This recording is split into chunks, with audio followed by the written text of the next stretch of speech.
declare such an office vacant can only be made on clear, unambiguous, and unequivocal provisions of the law.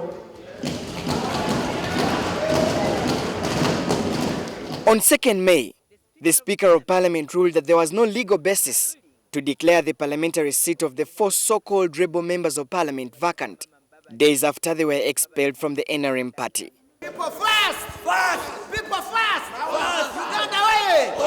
Speaker away! People first!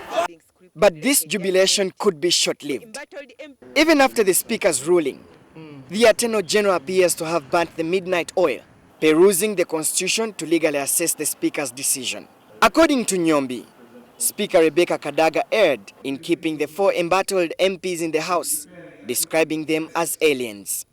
I'm absolutely certain that the decision of the Speaker was unconstitutional.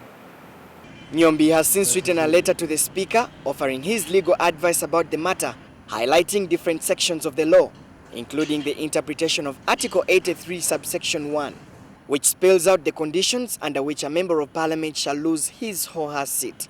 So we have only 3 categories of people. Those who come to Parliament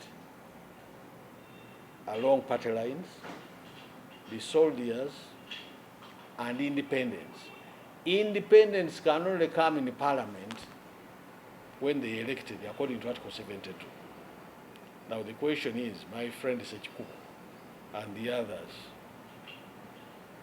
where do they fall there, of those 3 categories? Other legal grounds highlighted in the 12-page letter include the fact that the 4 MPs breached the socio-political contract they made with their electorate contrary to the Constitution. Nyombi's letter today made headlines, which prompted 2 of the rebel MPs, Banarbus Tinkasimire and Theodore Sekikubo, to fire back at the Attorney General. The bitter MPs said that the Attorney General is misusing his office to politically side with the ruling party. So our question is, where has Mr. Peter Nyombi received the locus? Who has made a referral to him for him to come up with a statement? So you see, Mr. Peter Nyombi has been exposed, not only his office, but him as a person, to be hand in glove with the NRM. Yet his office is constitutional. First of all, it's not siding with NRM. If you look at my letter, it is fully professional. If anybody is challenging the contents of my letter, I would have preferred if somebody looked at me in the eyes and he said that the provisions of the law that I'm quoting are non-existent, or that I misinterpreted the Constitution, or the law related to the Constitution. I would appreciate that. He's quoting Article 1 of the Constitution. He's saying power belongs to the people. Does he know the meaning of power belongs to the people? How many people dismissed me, my colleague, and Nsereko and Nwagaba from NRM? They are just a handful of 6 people. They also insist that the Attorney General's letter paints a clear picture on the outcome of the case in which Chibuku Member of Parliament Saleh Kamba challenged the Speaker's ruling. Honorable Peter Nyombi, by his statement, he is not a defendant tomorrow. Actually, he's a plaintiff. We want him to join Kamba Saleh in broad daylight and declare that he is aggrieved by our stay in Parliament, and therefore he shouldn't be a respondent in tomorrow's constitutional case. I don't just defend merely for the sake of defending. I defend and I advise. I've handled cases here where I've advised the government that, look, we add here, we must pay.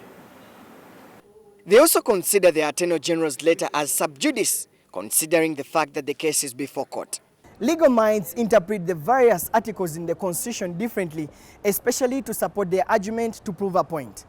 And in this particular case, where the decision by the Speaker to keep the rebel MPs in the House is put under check, legal experts feel that it's high time that the institution got an independent legal team.